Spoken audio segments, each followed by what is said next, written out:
Hey everybody, I am in Mandan, North Dakota, and it is cold outside. Stay tuned and we'll talk about it.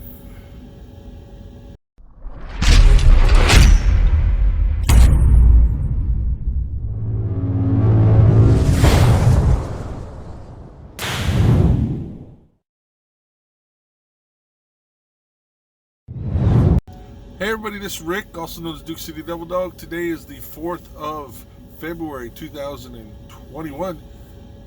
I am in Mandan, North Dakota. As I said, this is my first trip to North Dakota. Got another state down. So what does that leave me? It leaves me Maine and Hawaii are the only two states I haven't been to. So, and that doesn't always include driving a truck, but almost every one of those have been driving a truck. Didn't take a truck up to Alaska, but I've been to Alaska 4 times. So, anyway, so I've got Maine to get to and Hawaii, and I'll hit all 50 states. So, as of right now, I've hit 47 of the lower 48 states. So, I only have the bookends, Maine and Hawaii. So, we're going to hit those up once it gets warmer. We'll ask to go to Maine, and then I've got a buddy who lives in Hawaii that I'm going to go visit sometime this coming year. So we'll see, but that's the plan. Anyway, as I said, it is cold out right now. It's 8 degrees out here. It's about 7 o'clock in the evening. We shut down about an hour ago at the Flying J here in Mandan. I believe that's how you spell it, how you say it, Mandan. If it's different, I apologize, but we fueled here. We topped it off. We were supposed to put in 77 gallons, but I got a hold of my fleet manager and said, hey, I want to top this off for a couple reasons. One, it makes it harder for the fuel to gel, even though we don't add anti-gel to our trucks, because every place we go to, one of the things is that they have to have already added it to there. So we always fuel at places like that, but it still makes it that way. Also, just because of the cold, I'm probably going to idle this truck tonight. Talk about that in a second and figure it out from there. So we've it's been an interesting trip so far. I am headed to Cleveland, Ohio. Tomorrow we'll go to Wisconsin. Now I want to talk just about a couple subjects today real quick. One is going to be trip planning. And I don't want to get into detail about it, but as far as Crete is, okay, versus Steven's a little bit different about trip planning. Almost always with Stevens, you're doing things in between trips. So if you're taking time off, or you're doing a 34 or something like that, you're doing it in between trips. The one thing that's interesting here about Crete, as far as from my perspective, is they want you to try to avoid 34s and run on recaps, and we talked about that a little bit. But the one thing that's interesting is that they're okay with you taking a 34 if it's under a load and you can trip plan it right.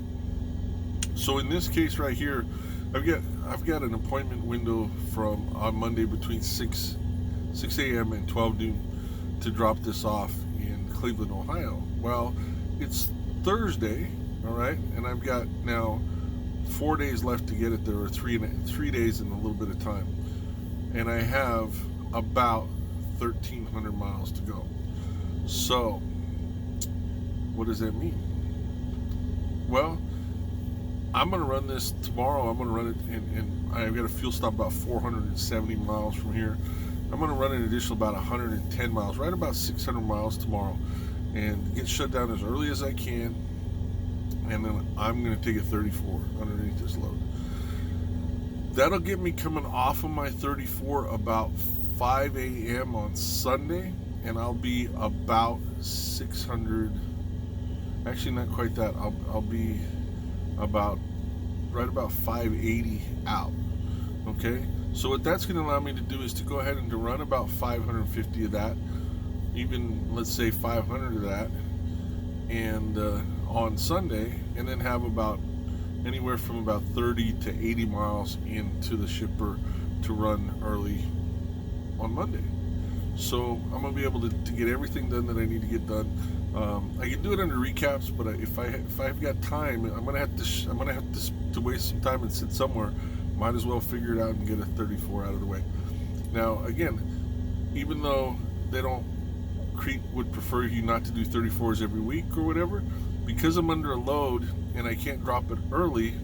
I mean, and they're not gonna T-call it off of me because there's no place really, that we don't have any yards or any place to really do that, and it doesn't make any sense. I'm just going to go ahead and do the 34 and try and get a new clock, and that way I'll be ready to go after that. So looking forward to doing that. But it's planning your trip, looking and seeing what you need to do, making sure you're going to be there on time, and then between the start and the end, a lot of it's what you're going to decide you want to do. So that's one thing. Second thing I want to talk about real quick before we get out of here is this is going to be a little bit different.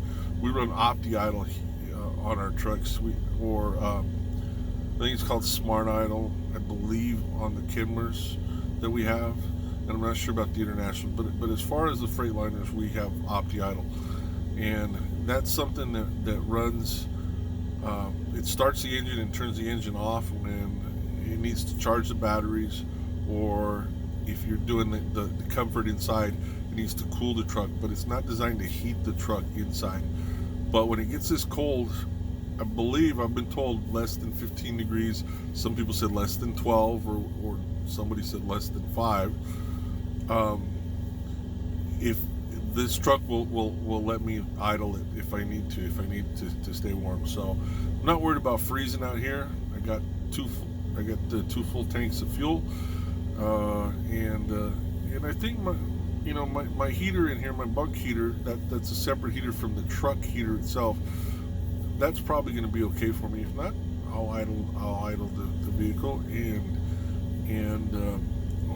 one thing that I liked is when I let my fleet manager know that I was concerned about the cold and I wanted to top off the tanks, because that was going to make me non-compliant with my fuel stop, because I was supposed to get 77 gallons of fuel, and anything more than 10% over that is non-compliance, and that's part of what you get graded on. So I wanted to make sure I let her know.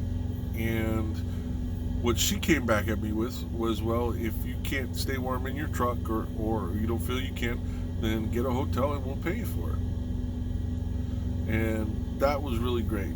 I don't know, I mean, Stevens probably would do something similar, but just the simple fact that I didn't have to ask. They offered if I needed to. I'm not going to, because when there's no hotel real close to here in a second, I'll be fine in the truck. But it just shows how much Crete cares about their drivers, and I really appreciate that. So I hope you guys are staying safe. I hope you guys are staying warm, and I have a few of my subscribers that are headed up to CWW, to Careers Worldwide, up in Kingsburg, Colorado. That's where I got started with my journey into truck driving. Good luck to you guys as you get up there. One guy's going today, or I mean this weekend, and another gentleman's going right around the 20th. So good luck to you. Just pay attention, you'll get everything done. And do me a favor, if you haven't subscribed, please subscribe to my channel. We're just shy of 200 subscribers. I'd like to get over that before the end of the week. If you want to be notified when I post, go ahead and hit the bell icon as well. That'll let you know. Give me a thumbs up if you like my videos. Leave me a comment below if you have any questions or anything. I'll try to get back to you. I really do appreciate all you guys, subscribers and non-subscribers, but I'd love for you to be subscribers. That always helps me, and if you have any suggestions for content or something else you want me to do, let me know, and we'll see what we can get done. All right, so take care, and I will see you in the next couple days. This is Rick, also known as Duke City Devil Dog. I am in Mandan, North Dakota. It's cold outside, and I'm driving for Crete Carrier Corporation, and I'm psyched about it. You guys have a good one. Talk to you later.